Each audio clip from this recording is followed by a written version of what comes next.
Kita akan melanjutkan pelajaran kita, Bapak Ibu. Roma 1 ayat 8 sampai dengan 13.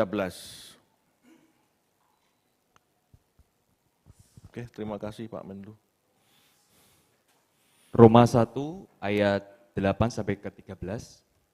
Paulus ingin ke Roma. Pertama-tama aku mengucap syukur kepada Allahku oleh Yesus Kristus atas kamu sekalian, sebab telah tersiar kabar tentang imanmu di seluruh dunia. Karena Allah yang kulayani dengan segenap hatiku dalam pemberitaan Injil anaknya adalah saksiku, bahwa dalam doaku aku selalu mengingat kamu. Aku berdoa semoga dengan kehendak Allah, aku akhirnya beroleh kesempatan untuk mengunjungi kamu. Sebab aku ingin melihat kamu untuk memberikan karunia rohani kepadamu guna menguatkan kamu, yaitu supaya aku ada di antara kamu dan turut terhibur oleh iman kita bersama, baik oleh imanmu maupun oleh imanku. Ayat 13, saudara-saudara, aku mau supaya kamu mengetahui bahwa aku telah sering berniat untuk datang kepadamu, tetapi hingga kini selalu aku terhalang, agar di tengah-tengahmu aku menemukan buah, seperti juga di tengah-tengah bangsa bukan Yahudi yang lain. Baik, terima kasih Pak Tri. Bapak Ibu, surat Roma adalah surat yang dikirim oleh Paulus kepada jemaat Roma sebelum Paulus melakukan kunjungan ke Roma. Gitu ya. Jadi selama itu Paulus hanya mendengar kabar tentang jemaat Roma. Kalimat Paulus di ayat 8, ya, aku mengucap syukur kepada Allahku oleh Yesus Kristus.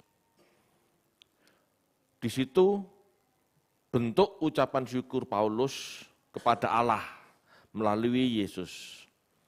Yesus adalah satu-satunya jalan bagi kita untuk menghampiri Allah. Di situ Paulus mau menunjukkan kepada jemaat Roma bahwa dirinya memahami Allah yang maha tinggi hanya bisa dijangkau melalui Yesus. Jadi Paulus menganut teologi perantara. Bapak Ibu, tidak ada orang yang langsung bisa berhubungan dengan Allah. Karena dalam teologi Yahudi, manusia sudah terpisah dari Allah. Karena dosanya Adam dan Hawa terpisah, itu termasuk keturunannya terpisah. Yang namanya terpisah tidak bisa connect, tidak bisa hubungan. Perlu penghubung. Siapa? Ya anak Allah. Anak Allah inilah yang menyatakan Allah itu seperti apa, karena Allah yang kudus tidak bisa dipahami oleh manusia yang najis. Gitu ya. Jadi Paulus ini menjelaskan kepada jemaat Roma imannya kepada Allah melalui Yesus. Tidak langsung loh. Ini harus dipahami Bapak Ibu. Banyak orang merasa sudah sakti bisa ketemu Allah, merasa sudah suci bisa ketemu Allah langsung, atau menghampiri Allah langsung. Tidak ada yang bisa. Allah hanya melihat anaknya yang taat. Dan anaknya yang taat yang menghampiri kita. Enggak bisa manusia ketemu Allah langsung, itu enggak bisa. Ya. Selama ini kita jumping, lompat, enggak bisa. Kita menghampiri Allah di dalam nama Yesus. Akulah jalan, kebenaran, dan hidup. Tanpa Yesus Bapak Ibu, enggak ada jalan ke Bapa masalahnya. Enggak ada jalan ke Bapa tanpa Yesus. Makanya Yesus apapun juga tidak bisa diabaikan. Halo? Bisa dipahami ya?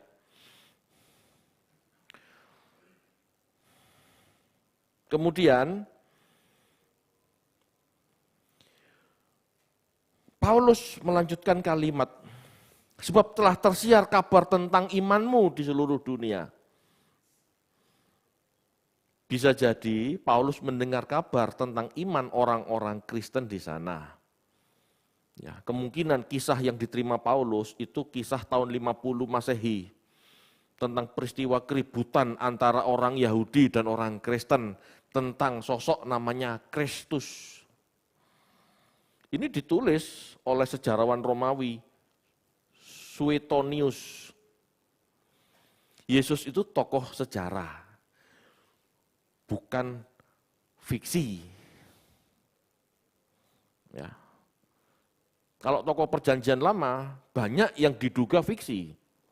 Tapi Yesus itu bukan fiksi. Ya.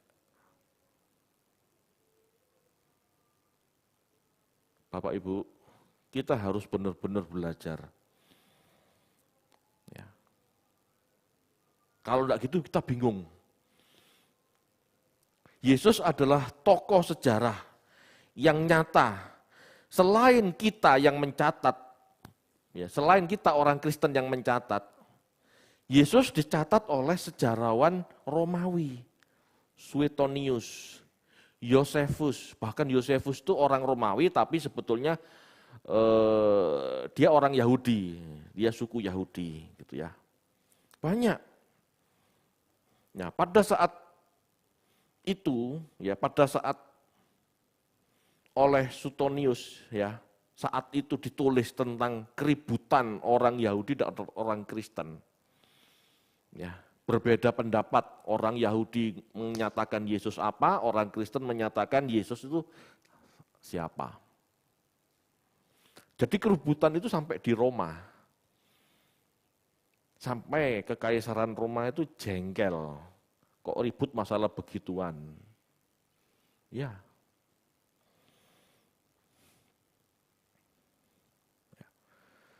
Tetapi kabar yang diterima Paulus itu baik. Jemaat Roma terkenal baik, dia mempertahankan iman meskipun terjadi aniaya. Bapak Ibu, kekaisaran Roma saat itu kekaisaran pagan, kekaisaran kafir. Kafir ini bukan berarti tidak punya Tuhan, kekaisaran kafir ini belum Kristen, itu maksudnya. Bukan juga Yudaisme. Kekaisaran Roma adalah kekaisaran kafir, maksudnya apa? Kekaisaran Roma percaya dewa-dewanya sendiri, percaya Jupiter, ya. Percaya dewa-dewa mereka sendiri, bukan ateis ya. Bagi orang kafir Bapak Ibu, kamu menyembah dewa siapa saja, itu urusanmu. Tidak ada masalah. Orang kafir itu toleransinya tinggi. Yang intoleran itu sebetulnya orang-orang yang berasal dari agama Semitis. Yahudi, Kristen, dan satunya itu sumbu pendek sebetulnya.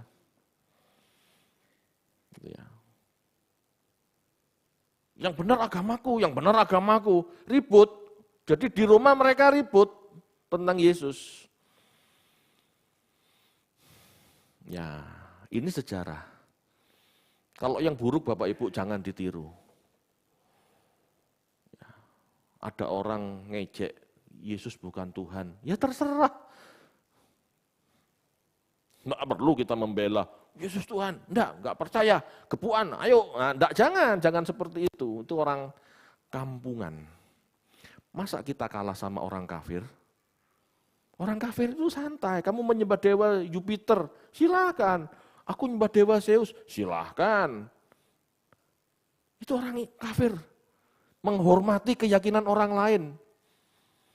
Kenyataannya seperti itu, tapi kita ini ngototan. Lihat orang-orang Kristen yang merasa doktrinnya paling benar, ngototan. Apakah itu mencerminkan nilai-nilai ketuhanan? Enggak seperti itu. Ya. Jadi orang Roma Bapak Ibu heran kena orang Yahudi dan orang Kristen. Akhirnya apa? diusir sama Kaisar Roma. Resek buat ribut aja. Gitu. Ya. Kita jangan ikut-ikutan yang salah. Tetapi kita ikuti bahwa iman jemaat Roma adalah iman yang baik, iman yang tangguh, dianiaya pun mereka bertahan. Yang menganiaya orang Kristen dua, pemerintah Roma dan orang Yahudi. Ya. Ini orang Kristen sumber keributan.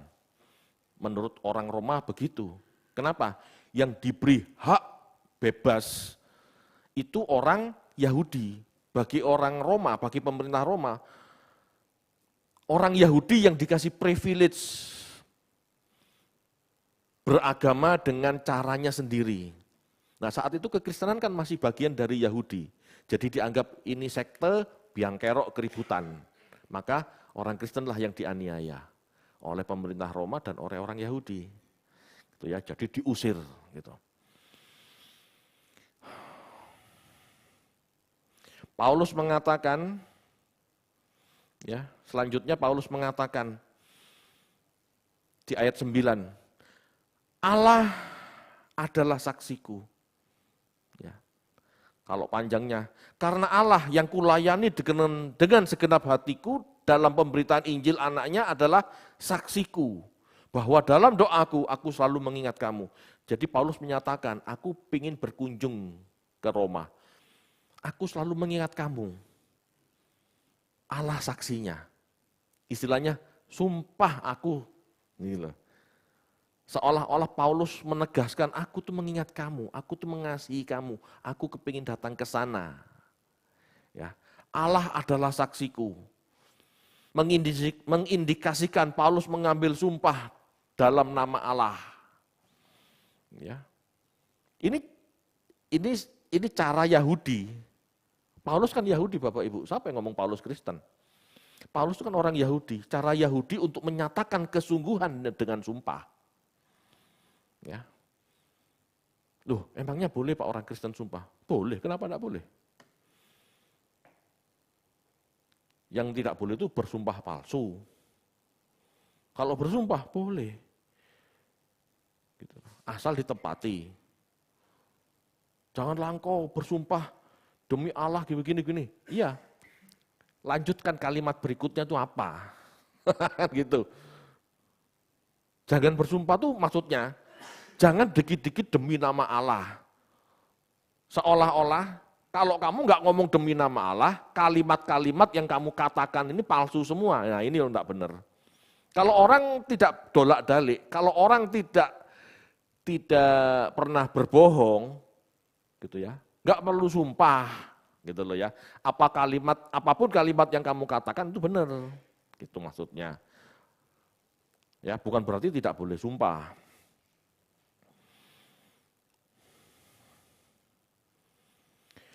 Paulus mengatakan dengan segenap hatiku, ya, dengan segenap hatiku. Coba dimunculkan ayat 9 itu. Karena Allah yang kulayani dengan segenap hatiku dalam pemberitaan Injil anaknya adalah saksiku bahwa dalam doaku aku selalu mengingat kamu. Dikatakan dengan segenap hatiku. Anehnya, dengan segenap hatiku ini dalam bahasa aslinya pakai kata roh, penuh mati. Bukan kardia, tapi penuh mati. Dengan segenap hatiku. Berarti kalau sesuai bahasa aslinya, harafiahnya, dengan segenap rohku. Gitu ya. Dengan segenap rohku aku berkata jujur, gitu loh. Ini adalah contoh dari penggunaan kata pneuma ya untuk roh manusia bisa diartikan batin. Jadi roh itu bisa diartikan batin. Ngerti batin enggak? Roh itu batin, batin itu mental, mental itu jiwa. Ya. Batin, roh, yaitu unsur yang berbeda dengan daging. Jadi orang zaman dulu tuh membedakan manusia dari dua. Sisi material, itu daging, tubuh, sarkos, dan sisi penuma, sisi roh yang imaterial, yang tidak kelihatan. Ya. Jadi penuma diartikan hati, diartikan batin. Ya. Dan kita tahu juga bahwa hati itu tidak bisa berpikir. Hati yang dimaksudkan di sini, pikiran. Jadi penuma, batin, hati, jiwa, pikiran, sami mawon. Ya, kita jangan berpikir seperti sekarang. Psikologi sekarang kan barusan saja. Ini kan ungkapan-ungkapan 2000 tahun yang lalu sebelum psikologi berkembang. Ini loh yang harus dihati-hatikan, ya. Unsur yang berbeda dengan daging, penuma unsur yang berbeda dengan daging, digunakan dalam pengertian unsur imaterial, manusia ilahi yang di dalam. Ya, manusia ilahi yang ada di dalam. Dalam bahasa aslinya itu nefesh, ruah. Ya. Tubuh dari tanah, roh yang di dalam dari Allah. Itu. Ilahi. Roh manusia itu ilahi, ya, rusak dalam dosa, kejatuh dalam dosa, masalahnya di situ. Tetapi sesungguhnya ilahi, gitu ya. Ini yang harus dipahami. Dengan segenap hatiku yang dimaksud Paulus, ya, aku tuh benar-benar berhasrat ketemu kamu, ya, benar-benar berhasrat melayani kamu. Benar-benar berpikir ingin ketemu kamu, ingin melayani kamu. Itu maksudnya Paulus. Jadi Paulus ingin mengunjungi jemaat Roma, sebab Paulus tahu sikon jemaat yang dalam aniaya. Jadi sejak peristiwa Kristus tahun 50, ini aniaya berlanjut terus. Ingat, aniaya orang Kristen ini berlanjut sampai sekitar tahun 300-an, 325 bahkan lebih. Sampai akhirnya Roma menjadi Kristen baru berhenti. Gitu ya. Ini kan berlanjut terus. Paulus ingin menguatkan iman jemaat Roma. Ya, ada kalimat, ya, aku rindu ke sana, aku mengingat kamu, aku rindu ke sana untuk memberikan karunia rohani kepadamu. Di ayat 11. Ya. Untuk memberikan karunia rohani kepadamu. Ini penjelasan Paulus di ayat 11. Ya, tentang makna spiritual. Karunia rohani itu spiritual. Gitu ya. Ini digunakan dalam pengertian berkat atau pengertian rohani dari Injil. Aku mengingat kamu. Aku ingin menopang kamu. Aku ingin menguatkan kamu dengan karunia dari Allah. Karunia itu apa? Injil. Karunia itu apa? Firman. Tidak ada kesan Paulus mau ke sana tumpang tangan, tidak ada. Tapi karunia yang dimaksud, pengertian yang benar tentang Injil. Ya, tentang Injil. Jadi frasa karunia rohani digunakan dalam pengertian berkat rohani, pengertian rohani dari Injil. Gitu ya. Kita coba yuk. Baca Roma 11 ayat 28 sampai 29.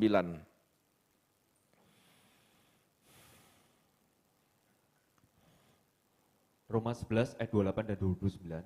Mengenai Injil mereka adalah seteru Allah oleh karena kamu, tetapi mengenai pilihan mereka adalah kekasih Allah oleh karena nenek moyang. Sebab Allah tidak menyesali kasih karunia dan panggilannya. Ya, Allah tidak menyesali kasih karunia. Allah tidak menyesali apa yang telah dia sampaikan, apa yang telah dia lakukan melalui anaknya. Ya, jadi karunia itu juga gini, apa yang dilakukan oleh Yesus dalam karyanya di muka bumi itulah kasih karunia. Pemberitaan Injil, pemilihan orang-orang percaya, itu kasih karunia.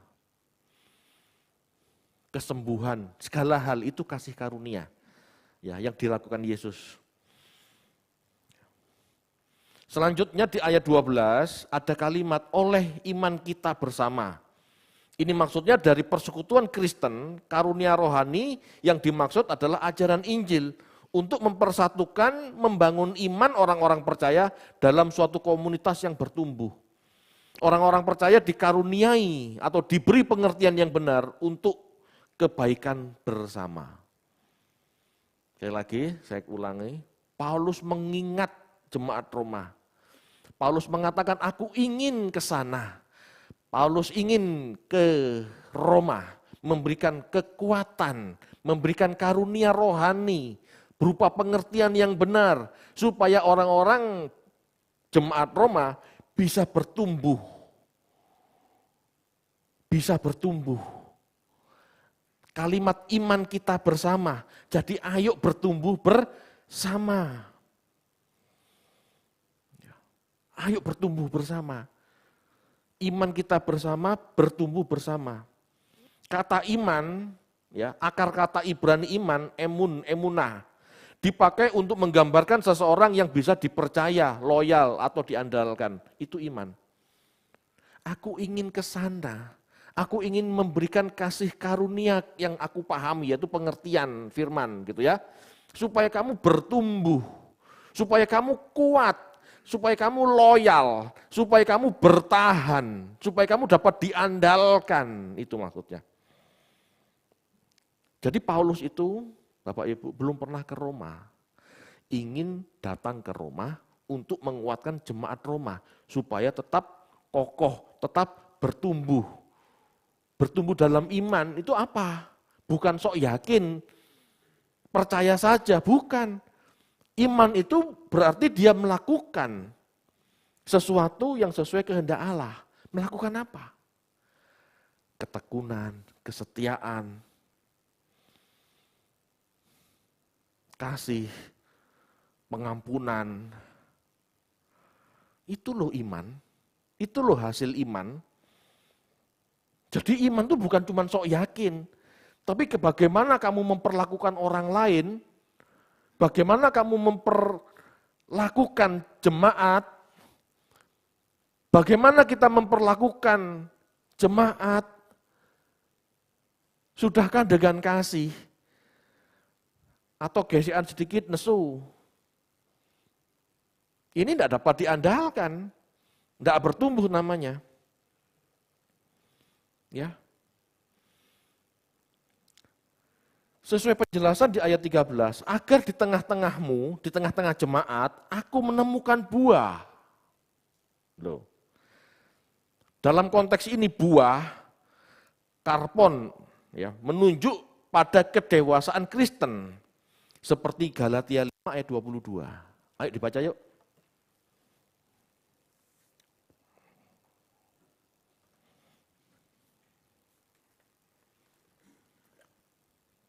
Galatia 5 ayat 22, tetapi buah roh ialah kasih, sukacita, damai sejahtera, kesabaran, kemurahan, kebaikan, kesetiaan. Lanjut ayat 23. Kelemah lembutan, penguasaan diri, tidak ada hukum yang menentang hal-hal itu. Ya. Jadi Bapak Ibu, Paulus menulis surat di pasal pertamanya, aku merindukan kamu jemaat Roma. Aku ingin datang ke sana, memberikan karunia kepadamu, supaya kamu kuat, supaya kamu berbuah. Berbuah apa yang dimaksud? Itu.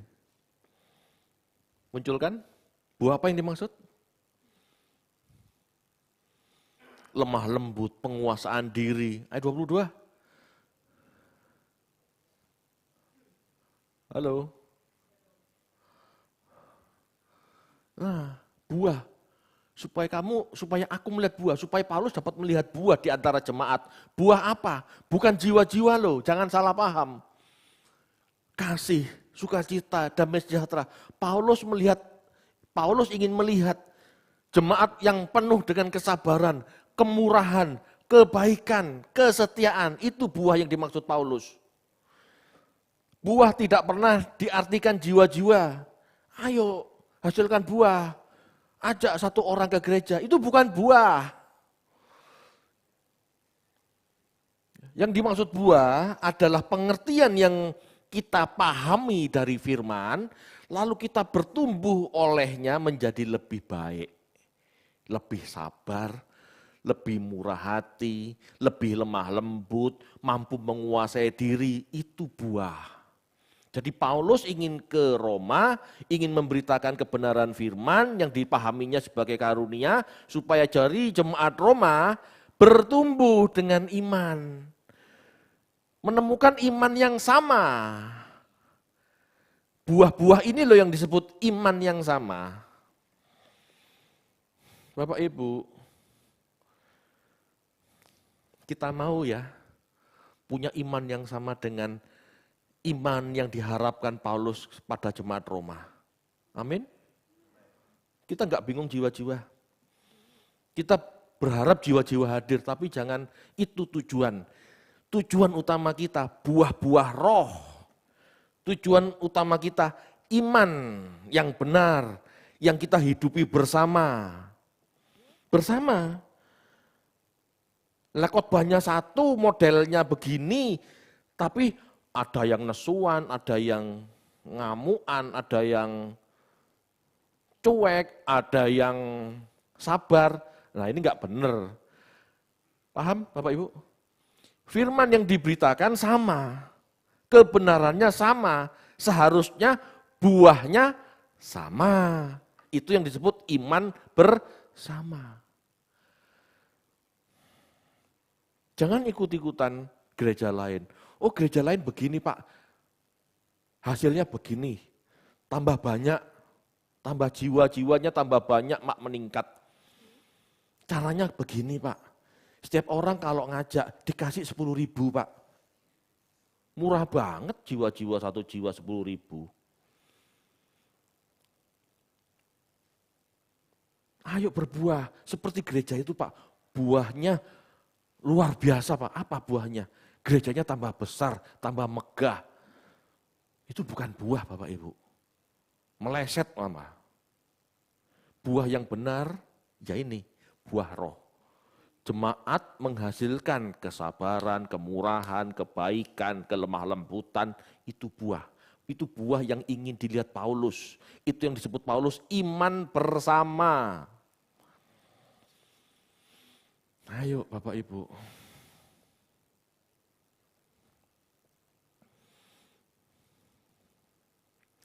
Buah dari iman, buah dari ketaatan adalah karakter yang kita harap hasil dari pengertian, ya.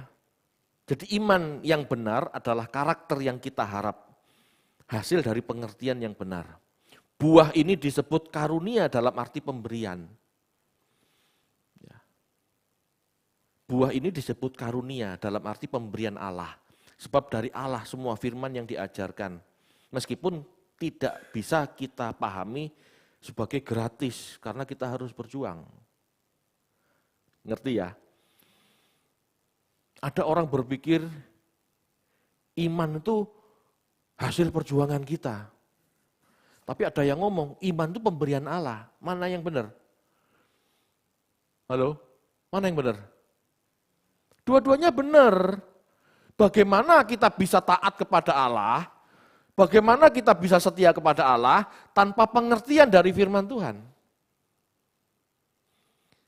Sumber kebenaran firman itu dari Tuhan. Kita ini cuma merespon, perjuangan kita ini merespon. Makanya Paulus melihat gitu ya, dari sudut pandang yang sisi pemberian Allah ini juga enggak salah. Tetapi iman adalah perjuangan juga enggak salah, itu karena respon kita. Tuhan memberi firman. Manusia merespon mendengar firman dengan percaya, dengan taat, dengan melakukan, dengan tekun. Firman-Nya itu loh karunia. Respon kita berjuang. Halo Bapak Ibu, bisa dipahami ya? Jadi dua-duanya benar, jangan terkecoh. Oh iman itu pemberian, oh iman itu perjuangan, ribut. Dua-duanya benar. Dua-duanya benar, tergantung sudut pandangnya. Saya seperti sama Pak Menlu. Pak, ini 6, Pak Menlu ngotot 9, Pak. Ini 6, itu 9. Lah mana yang benar? Ya tergantung Anda melihatnya dari mana. Nah kadang-kadang manusia beragama ini ributnya kan karena ini. Tidak mau ngalah melihat sudut pandang orang lain. Ya, yang sebetulnya tidak perlu seperti itu, pahami saja, belajar saja. Ya. Disebut karunia karena pada akhirnya kita bisa melihat standar Allah dalam diri Yesus. Kita bisa hidup benar seperti Yesus benar. Kenapa? Karena kita sudah melihat Yesus. Karena kita memahami Yesus. Yesus sudah hadir memberikan teladan. Karunia enggak? Karunia. Tanpa Yesus hadir memberikan teladan, tanpa Yesus hadir mengajar, kita tidak bisa benar seperti dia benar. Kita enggak bisa sempurna seperti dia sempurna. Makanya disebut kasih karunia. Kenapa? Karena Yesus dihadirkan oleh Allah demi kita bisa berbuat benar. Itu karunianya. Mau atau tidak kita menjadi seperti Yesus, itu perjuangan. Itu pilihan kita. Mau apa enggak? Amin Bapak Ibu. Jadi bersyukurlah. Kalau kita bisa berjuang ini juga karena kemurahan Tuhan yang memberikan teladannya, yang memberikan firman-Nya pada kita. Gak ada hebat-hebatnya kita, tanpa Allah punya inisiatif mengutus Yesus ke dunia untuk menjadi teladan bagi kita. Kita ini gelap loh, kita tuh mau contoh siapa? Emangnya ada nabi yang benar-benar benar? Emangnya ada manusia yang benar-benar benar? Karena tidak ada seorang pun yang melihat Allah, nggak paham mereka tentang Allah. Makanya hidupnya tidak benar. Mereka menduga-duga. Mereka dapat firman, Pak, iya, tapi sepenggal-sepenggal, tidak pernah utuh. Yesus dikatakan sang firman karena Yesus memahami kebenaran secara utuh. Dia bukan manusia yang terpisah dari Allah. Aku keluar dari Bapa, aku dan Bapa satu. Bukan aku yang berkata-kata, tapi Bapa di dalamku yang bicara. Loh, tidak ada Nabi ngomong kayak begitu. Amin Bapak Ibu. Bersyukur karena Yesus hadir untuk kita. Tanpa dia hadir untuk kita mau lihat siapa? Itu yang namanya tidak ada kemurahan dalam diri manusia jika Yesus tidak hadir dalam hidup kita. Kalau Yesus hadir dalam hidup kita mengenal Yesus, kita mengerti ajarannya, dan kita bisa membayangkan teladannya seperti apa. Itulah karunia. Tanpa Yesus hadir, mengajar, menyatakan kebenaran, hidup dalam kebenaran, Anda bisa bayangkan siapa yang menjadi contoh Anda untuk mengenal Allah? Tidak ada. Anda baca di Alkitab, tidak ada yang beres tuh nabi-nabi. Tidak ada yang beres. Betul enggak? Saya bukan mau meremehkan, tapi kenyataan. Abraham enggak puas dengan Sarah. Dia cari Hagar. Iya kan? Musa juga pernah memberontak. Mentung batu karang yang disuruh Allah bicaralah, ini mentung malah. Daud iseng-iseng berhadiah, iya kan? Daud kurang apa istrinya? Banyak kan? Lah dia iseng-iseng di soto rumah melihat berhadiah, dapat cewek lagi. Siapa? Tunjukin nabi yang bisa benar hidupnya. Tidak ada. Anda membayangkan siapa? Salomo yang katanya berhikmat. Berhikmat kok istrinya 1000. Coba mikir. Anda harus baca dengan nurani. Ya, Anda harus baca Alkitab itu dengan nurani. Jangan semua apa yang dikatakan Alkitab dikatakan, oh ini benar. Lah punya istri 1000 kok dikatakan berhikmat. Gimana? Makanya Yesus katakan, ada yang lebih berhikmat dari Salomo. Nah kenapa kita nggak ngikut itu? Nah, ini loh yang disebut kasih karunia. Dia hadir membuat pencerahan. Orang benar itu enggak kayak begitu. Orang benar ini loh contohnya. Ini loh yang mau disajikan sama Paulus. Supaya orang di Roma, jemaat Roma bisa punya iman yang sama.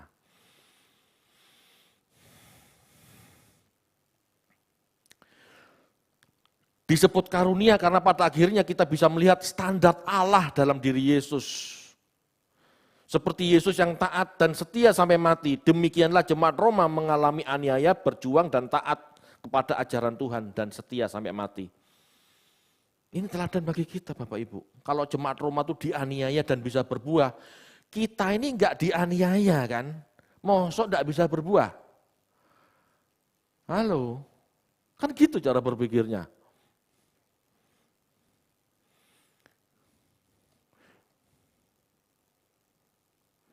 Bagaimana dengan kasih kita?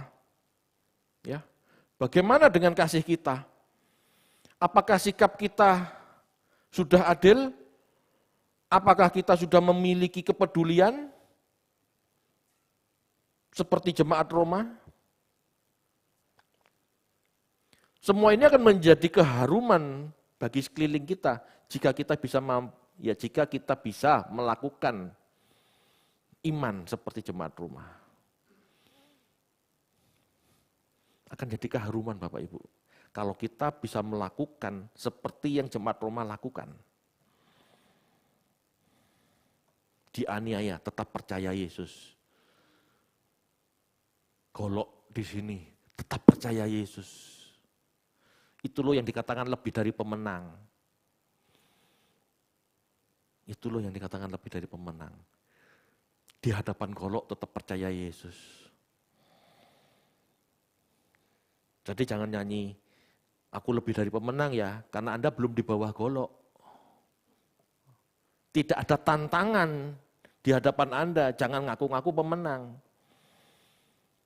Lakukan dulu buah-buah roh, lakukan dulu kasih kepada sesama, jadi berkat bagi masyarakat dulu.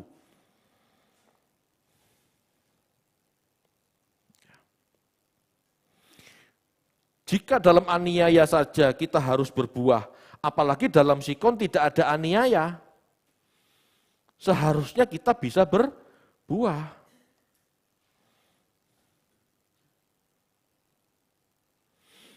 Bapak Ibu,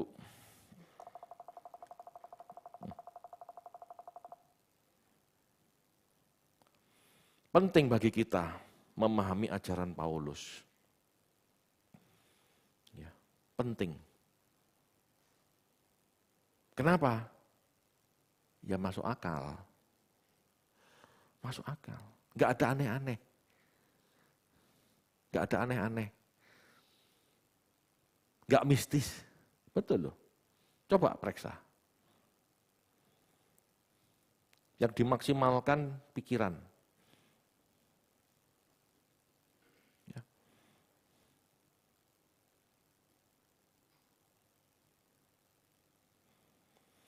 Uang bisa dicari Bapak Ibu. Uang bisa dicari kapanpun. Tetapi kalau kita, gitu ya, dalam kesempatan hidup ini kehilangan waktu untuk dapat berbuah roh, nggak akan kembali. Waktu itu nggak akan kembali.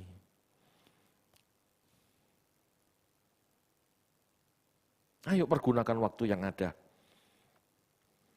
Bapak Ibu kalau Anda cermati ya, saya di tempat ini sering negur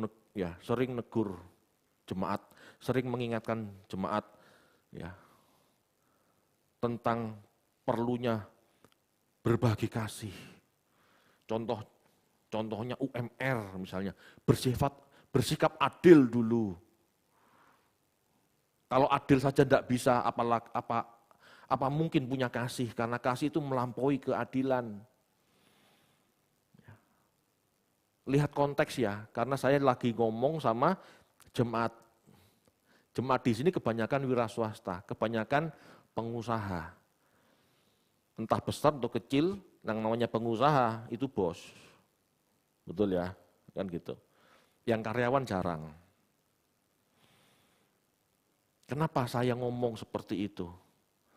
Karena Anda Bapak Ibu sebagai bos, itu punya pengaruh, punya dampak yang luar biasa di marketplace.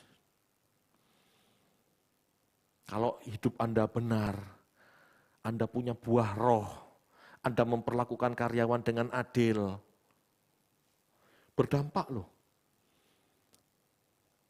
Tetapi kalau Anda menjadi pengusaha, menjadi bos, bengis terhadap karyawan, tidak memperlakukan karyawan dengan tepat, haknya, gajinya enggak sesuai, Anda enggak bisa khotbah, Anda enggak bisa jadi teladan. Padahal meja Anda itu adalah mimbar Anda. Dulu saya pernah jadi pemimpin sebuah lembaga keuangan di Pesanggaran. Ada doa pagi. Dan saya sering khotbah 15 menit. Saya enggak tahu ya, kalau itu cara Tuhan melatih saya juga jadi pendeta. Ngomong khotbah ini kan enggak mudah Bapak Ibu. Tetapi nuansanya beda kalau sama karyawan. Beda. Karyawan enggak berhak ngomong sama bos. Betul ya? Tapi bos berhak ngomong sama karyawan. Mau digaji yuk. Powerful kan? Mau enggak mau dia dengar. Tetapi kalau hidup Anda enggak benar, Anda enggak jujur, apa mau didengar omongan Anda? Apa mau didengar khotbah kita pada saat doa pagi? Alah Pak, omonganmu tok. Dalam memimpin kamu enggak benar. Bisa? Jadi teladan? Enggak bisa. Bapak Ibu, mempengaruhi orang, mempengaruhi manusia, bukan hanya di gereja, apalagi di tempat ini. Jarang orang mau datang benar-benar belajar itu jarang. Tetapi kebenaran ini bisa kemana-mana, caranya Anda sebagai pengusaha berubah dulu. Sehingga di tempat kerja, di mana Anda membuka usaha, karyawan bisa melihat, oh, bosku genah, gak kayak orang Kristen lain nih. Iku wong Kristen kok jahat ya, bosku baik. Loh.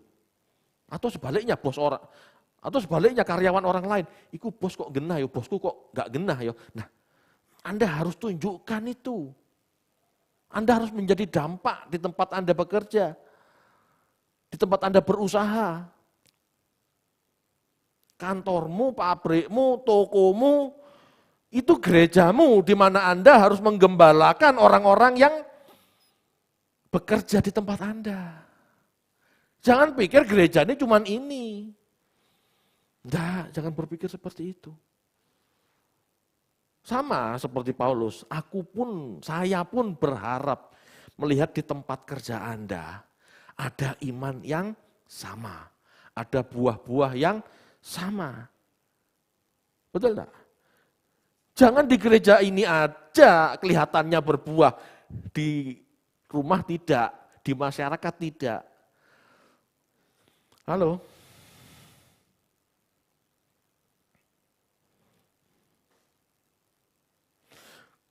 Bapak Ibu, kebersamaan Kristen itu kebersamaan bukan untuk foya-foya.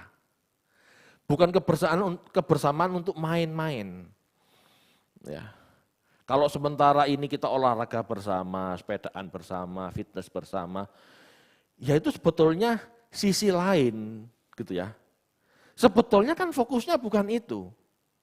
Kebersamaan gereja, kebersamaan jemaat ini, kebersamaan bertumbuh dalam kebenaran. Ayo sama-sama berjuang.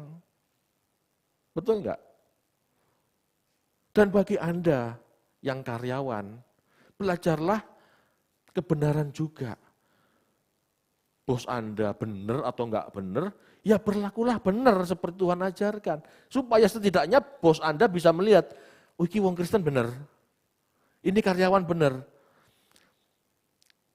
Sehingga Anda disayang oleh bos Anda. Seharusnya seperti itu. Tetapi Bapak Ibu kalau mau jujur ya, dampaknya lebih powerful yang mana? Orang kaya, mohon maaf kata, sama orang miskin. Sak bener-benernya orang miskin, itu gak dilirik Bapak Ibu. Itu kenyataan, bukan saya menghina, itu kenyataan. Tapi orang kaya itu powerful. Baik sedikit aja, ngetop baiknya. Betul enggak? Kenapa? Akeh duite, didengerin. Apalagi benar-benar benar, apalagi benar-benar baik. Anda jadi berkat bagi masyarakat. Dan saya sebagai gembala berharap itu nyata di tempat kerja Anda. Seperti Paulus melihat, ya, seperti Paulus ingin melihat iman itu ada di dalam jemaat Roma. Sama, saya pun berharap melihat iman itu ada di tempat kerja Anda, di masyarakat Anda, di mana Anda bergaul, bermasyarakat. Ya. Saya selama ini belum banyak keliling ya, kalau gereja-gereja lain, pendeta-pendeta lain sudah banyak kunjungan ke jemaat. Ya suatu saat saya akan kunjungan dan suatu saat bila saatnya tiba, saya ingin melihat ada iman yang sama seperti yang diajarkan gereja ini. Kan gitu, amin. Ya pakailah waktu yang ada mumpung saya belum keliling. Tidak seperti itu juga ya. Kita dituntut oleh Allah yang di surga, yang maha tahu, yang melihat kita. Amin Bapak Ibu. Firmannya sama, imannya harusnya sama. Kalau firmannya beda, ya lain, maklum. Oh ajarannya gereja itu begitu, tekanannya di situ, oh lain, maklum. Tapi kalau kalau ajarannya satu, imannya seharusnya sama. Jangan diajarkan di gereja ini begini, di rumah ngomong yang lain, tekanan hidupnya beda, fokus hidupnya enggak sama dengan yang diajarkan. Aneh jadinya kalau begitu. Amin Bapak Ibu. Ayo Bapak Ibu. Dari pengalaman Rasul Paulus, di mana dia ingin melihat jemaat Roma punya satu iman yang sama, yaitu buah roh. Itu buah roh itulah bukti jemaat Roma bertumbuh. Dia ingin datang ke sana, ingin menabur kebenaran, supaya punya satu iman yang sama, berbuah dalam kasih, sabar, kelemah lembutan, dan lain-lain itu. Sama, ini yang saya beritakan. Saya memberitakan apa yang Rasul Paulus beritakan. Dan saya harap ya, jemaat di tempat ini, di rumah, di tempat kerja, di kampung, ya, ada iman yang sama, yang terdengar, yang terimpartasi, yang mewarnai gitu. Amin. Kita harus jadi berkat dulu. Gak usah ceriwis masalah Tuhan Yesus begini, Tuhan Yesus begitu, Injil begini. Ayo jadi percaya Yesus, ayo jadi orang Kristen. Itu nomor 2. Kalau mereka tidak melihat kebaikan kita, mereka tidak mau jadi Kristen. Itu pasti. Orang di luar sana harus melihat perbedaan kita dulu dengan dunia. Baru mereka mau percaya. Kan gitu. Itu logis banget, itu natural banget. Gitu. Dalam pengalaman hidup saya Bapak Ibu, melihat banyak orang Kristen itu kejam, jahat gitu ya. Kadang-kadang saya berpikir, apa jadi Kristen ini kayak begitu gitu ya. Ya untungnya saya itu baca kitab suci. Ya, sehingga saya gak terpengaruh. Tapi kalau dilihat, sebetulnya malas jadi Kristen. Kenapa? Contohnya begitu. Jahat, kejam, pelit. Kayak gitu contoh-contoh yang di luar itu. Ini bukan menjelekkan agama sendiri, agamanya benar. Orangnya yang ngikutin ini dengan pengertian yang salah jadinya enggak benar. Amin Bapak Ibu.